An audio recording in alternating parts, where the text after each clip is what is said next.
السلام علیکم فرینڈ، کیسے ہیں آپ سب؟ امید ہے خیریت سے ہوں گے۔ میں آپ کی فرینڈ ڈمپی آج آپ کے لیے نئی کہانی کے ساتھ آئی ہوں۔ تو ہماری کہانی کا نام ہے حاتم طائی۔ تو چلیں ہم اپنی کہانی شروع کرتے ہیں۔ عرب میں اسلام سے پہلے جہاں ہر طرف برائیاں ہی برائیاں تھیں، وہاں کچھ اچھے لوگ بھی تھے، جن میں سے ایک حاتم بھی تھا۔ حاتم کے بارے میں بے شمار کہانیاں بیان کی گئی ہیں، جن میں سے اگر کچھ نکال بھی دیا جائے پھر بھی حقیقت میں یہی ہے کہ حاتم کی سخاوت بہت مثالی ہے۔ اسلام میں حضرت عثمان رضی اللہ تعالیٰ عنہ کی سخاوت مثالی ہے۔ ان کے بارے میں بے شمار واقعات مشہور ہیں۔ یہ حقیقت ہے کہ حضرت عثمان غنی کے مال و عطیات و سخاوت کی وجہ سے اسلام کے پھیلاؤ میں بڑی سہولت پیدا ہوئی۔ حاتم کا تعلق طے نامی ایک قبیلے سے تھا، اس کی نسبت سے اسے حاتم طائی کہا جاتا ہے۔ وہ یمن کا حکمران تھا۔ یمن کے علاقے عرب سے جڑا ہوا تھا۔ عرب پر ان دنوں نوفل نامی بادشاہ کی حکومت تھی۔ وہ حاتم کی سخاوت اور علاقے میں مقبولیت سے بہت پریشان تھا۔ اس کی سخاوت سے محض یمن کے لوگ ہی فائدہ نہیں اٹھاتے تھے، بلکہ اس تک پہنچنے والا ہر شخص اس کی سخاوت سے فائدہ اٹھا سکتا تھا۔ بہت سے لوگ تو محض اس کا امتحان لینے ہی اس کے پاس چلے جاتے اور وہ ہمیشہ ہر امتحان میں کامیاب ہوا۔ ایک مرتبہ کسی کو معلوم ہوا کہ حاتم طائی کی ذاتی استعمال کا گھوڑا بہت قیمتی ہے، کیوں نہ وہ حاصل کیا جائے۔ چنانچہ ایک شخص اس کا امتحان لینے پہنچ گیا۔ حاتم اس روز شکار کرنے کے لیے نکلا ہوا تھا۔ اتفاق سے اس روز اسے شکار بھی نہیں ملا۔ جب وہ واپس پہنچا تو اسے معلوم ہوا کہ کوئی مہمان اس کا انتظار کر رہا ہے، تو اس نے اپنے ملازمین سے کھانا تیار کرنے کا حکم دیا۔ ایک ملازم نے کہا، سرکار، آج کھانے میں گوشت کا سالن نہیں بن سکتا، کیونکہ تازہ گوشت نہیں ہے۔ حاتم کی غیرت اس بات کو گوارا نہ کر سکی تھی کہ اس کا دسترخوان پر مہمان کے لیے گوشت کا سالن بھی نہ ہو۔ اس نے کہا، آج ہمارا محبوب گھوڑا ہی ذبح کر کے پکا لیا جائے۔ یہ فیصلہ لیتے اسے شدید دکھ بھی ہو رہا تھا، مگر اسے اس کے سوا کوئی چارہ بھی نہ تھا۔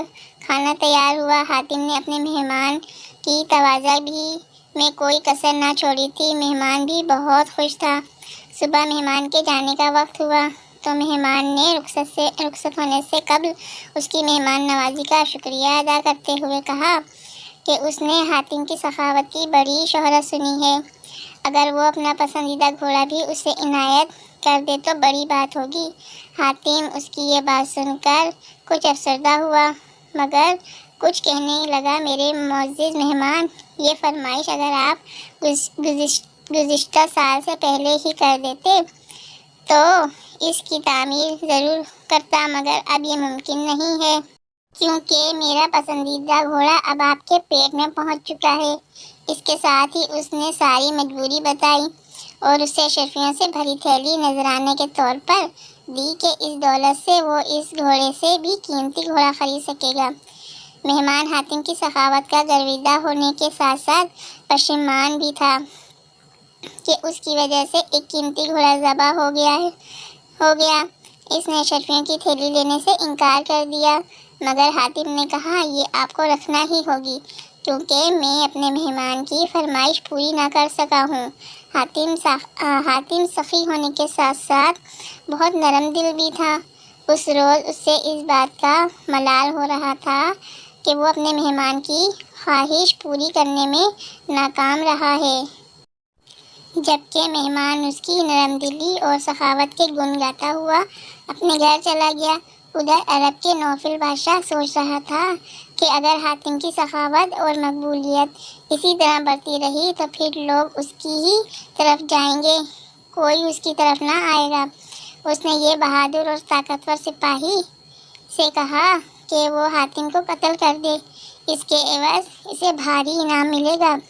حاتم کیونکہ نیک دل اور سخی انسان تھا، اس لیے وہ اپنے ساتھ محافظ نہیں رکھتا تھا، کیونکہ وہ جانتا تھا کہ موت جب آنی ہے تبھی آئے گی، اور جب آئے گی تو کوئی محافظ اسے بچا نہیں سکے گا۔ بادشاہ نوفل کا بھیجا ہوا سپاہی ایک مہمان کے روپ میں حاتم کے محل میں پہنچ گیا۔ ایک رات جب سب لوگ سو رہے تھے، وہ سپاہی خاموشی سے حاتم کی خوابگاہ تک پہنچ گیا۔ اس نے دیکھا کہ حاتم گہری نیند سو رہا ہے، تو اس نے اپنی کمر سے بندھے خنجر کو نکالا اور پوری طاقت سے اس پر وار کر دیا۔ اسی وقت حاتم نے کروٹ لی اور سپاہی کا نشانہ چونک گیا اور وہ حاتم کے اوپر گر گیا۔ حاتم اس دوران نیند سے بیدار ہو چکا تھا۔ اس نے اپنے مہمان سپاہی کو قابو کر لیا اور اس سے پوچھا کہ اس نے یہاں ایسا کیوں کیا ہے؟ کیا اس کی مہمان نوازی میں کوئی کمی رہ گئی تھی؟ سپاہی نے حاتم کو صاف صاف بتا دیا کہ وہ یہاں کس لیے آیا تھا۔ سپاہی نے حاتم کو صاف صاف بتا دیا کہ وہ یہاں کس لیے آیا تھا۔ حاتم نے اسے کہا، مجھے قتل کر کے اگر تمہیں دولت ملتی ہے تو فوراً قتل کر دے۔ اس سے پہلے کہ میرے ملازم آ جائیں تم مجھے مار سکتے ہو، میں مذمت نہیں کروں گا۔ سپاہی یہ سمجھ رہا تھا کہ اب اس کی موت آ گئی، کیونکہ حاتم کی پکڑ سے اس کا نکل جانا ممکن نہیں تھا۔ حاتم کا یہ رویہ دیکھ کر سپاہی کہنے لگا، حضور مجھے معاف کر دیں، مجھ سے بہت بڑی غلطی ہوئی ہے، میں توبہ کرتا ہوں اور آئندہ سے ہمیشہ آپ کا وفادار رہوں گا۔ حاتم نے نہ صرف اسے معاف کر دیا بلکہ اشرفیوں سے بھری تھیلی بھی دی، کیونکہ اسے یہ گوارا نہیں تھا کہ اس کا مہمان اس کے گھر سے خالی ہاتھ۔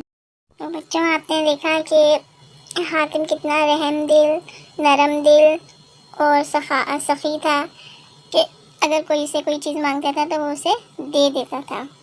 تو اس کے ساتھ ہی آج کی ہماری اسٹوری ختم ہوتی ہے۔ اپنی فرینڈ ڈمپی کو اجازت دیجیے، اور میری کہانی پسند آئی ہے تو لائک، شیئر اور سبسکرائب ضرور کیجیے گا اور کمنٹس بھی کیجیے گا۔ کل ایک نئی کہانی کے ساتھ پھر ملیں گے، جب تک کے لیے اللہ حافظ، اپنا خیال رکھیے گا۔